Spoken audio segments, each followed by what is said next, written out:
Let's talk about this latest crazy in some way idea you had for Inside Out.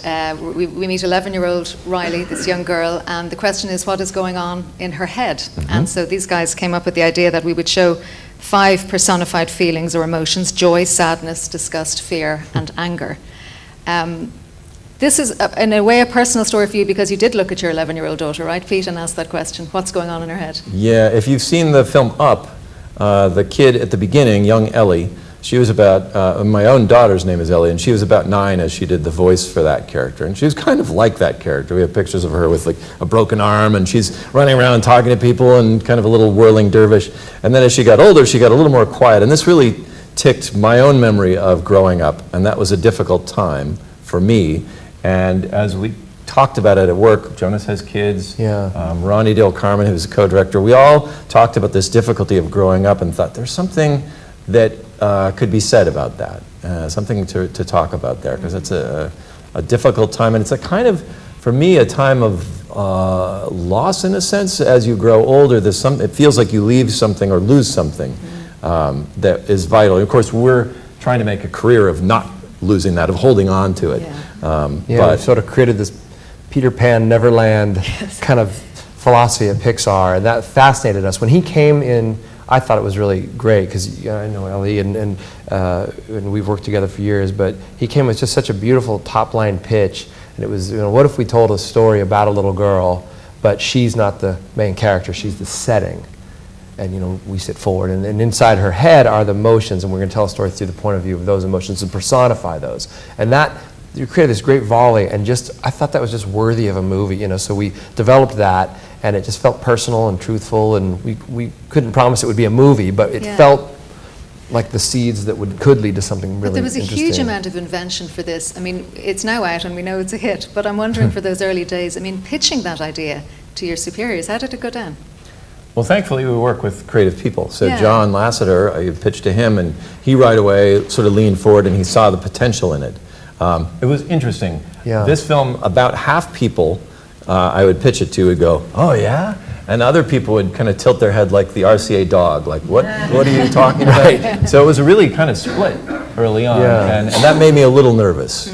Because I thought, okay, maybe this, to me it seems very obvious, the idea and the possibility of taking people and explaining why songs get stuck in your head, or why can't I remember, or those things that we all deal with. We get to play with those ideas in this film. Yeah. But you were really starting with a blank slate. You had so much to create on this occasion. For those of you who've seen the movie, we now know what Joy looks like as a character. And I suppose some of it would have been straightforward. Sadness was going to be blue and anger was going to be red in terms of just the look of it. Tell us, just take Joy as an example and just the visual of Joy. Well, yeah, very, very early on we played around with a lot of ideas. We thought, well, these are emotions. We want them to look the way our emotions feel to us. So they shouldn't be little people. Should they be fuzzy blobs? They looked a little much like a ghost or something. Eventually we settled on these kind of abstract shapes. Joy is like a star or an explosion. Sadness is like an upside down teardrop. Fear is kind of a raw nerve. So you have these very basic shapes that we sort of locked in on and then started to refine. It was largely just a lot of drawing, though. And it was a lot on feel, which was interesting, because to your point, there was no point of reference.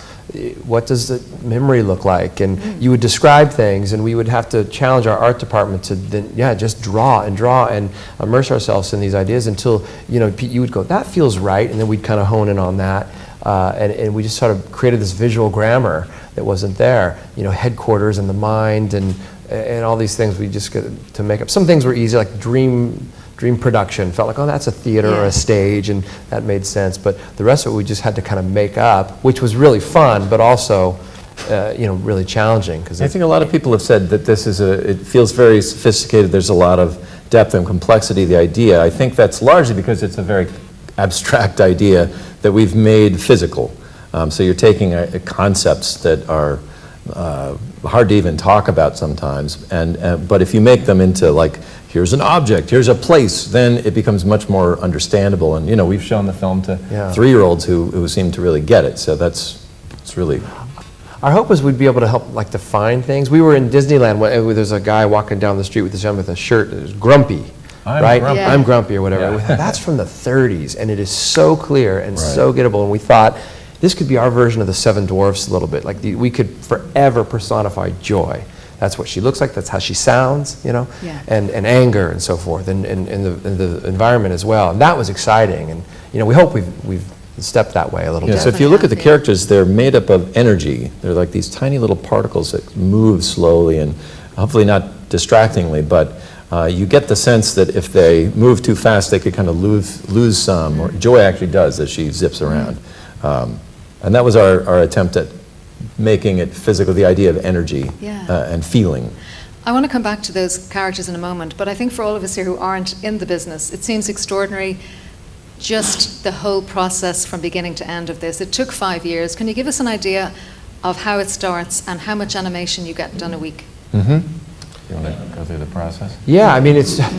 How much time do we have? Yeah, in a nutshell, Jim. 5 years. I mean, it's about 3 of the 5 years is writing. I mean, Right. there's tons of writing. What we do is we mock the entire movie up on storyboards once it's written, and then we. Which is kind of like a comic book version of the Yeah. film. It's like a little sketch, very rudimentary, but it's enough for us to visualize it. Right, and we'll do the voices and we'll Yeah. record it, and then we'll film that and we'll watch it.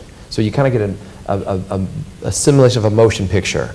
And then we go, oh, it's terrible. And then we do it again. And we do it every Yeah, 3 most of months. the And we time put it it in front of our bosses and we get notes. And it slowly starts to form into a movie. And about 2 years in, you start building the physical models and bringing in the engineers to figure out all the under-the-hood engineering that needs to do the rendering and so forth. And then about a year and a half, we start animating. You animate it in about 12 months.